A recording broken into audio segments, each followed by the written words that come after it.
राजा स्पर्श माँ भगवती के पुजारी थे और दिन रात माँ दुर्गा की पूजा करते थे। परंतु उनकी जिंदगी में जो सबसे बड़ी कमी थी कि उनकी कोई संतान नहीं थी। वो दिन रात माँ भगवती से संतान प्राप्ति की विनती करते थे। एक रात माँ दुर्गा ने राजा को स्वप्न में दर्शन दिए। मैं तुम्हारी भक्ति से बेहद प्रसन्न हूँ। मैं तुम्हें वरदान देती हूँ, तुम्हारे घर 2 कन्याओं का जन्म होगा। माँ के वरदान के अनुसार कुछ समय बाद राजा स्पर्श के यहाँ एक कन्या ने जन्म लिया। सेनापति, ज्योतिषियों को बुलाकर हमारी कन्या की कुंडली बनवाई जाए। महाराज, ये कन्या साक्षात देवी का रूप है। ये कन्या भी आपकी ही तरह माँ भगवती की पुजारिन होगी और ये कन्या तारा नाम से जगत में प्रसिद्ध होगी। तारा के जन्म के कुछ समय पश्चात राजा स्पर्श के घर एक और कन्या ने जन्म लिया, परंतु उसके जन्म से पंडित व ज्योतिष उदास हो गए।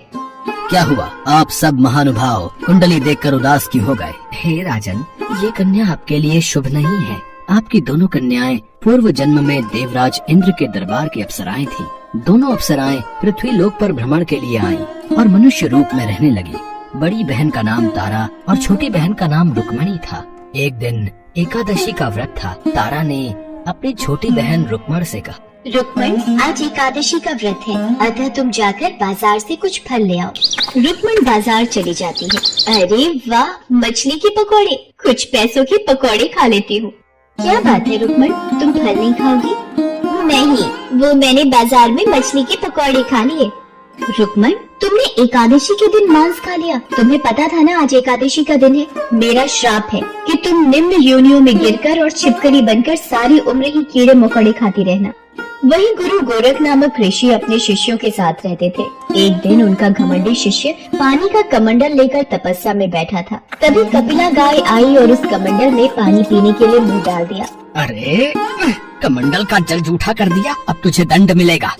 शिष्य ने गाय को बुरी तरह चिमटे से मारा। गाय लहूलुहान होकर पूरी तरह से घायल हो गई। मूर्ख, तूने गौ माता पर हाथ उठाया। मेरे आश्रम में तुम जैसे अपराधी के लिए कोई जगह नहीं। निकल जाओ मेरे आश्रम से। शिष्यों, इस मूर्ख के द्वारा गौ माता पर किए गए पाप से छुटकारा पाने के लिए हमें यज्ञ करना होगा। अच्छा, गुरु गोरख यज्ञ करेंगे? मैं अपने अपमान का बदला इसी यज्ञ में लूंगा।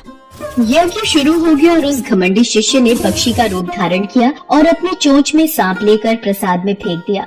जब पक्षी सांप को भंडारे में फेंक रहा था,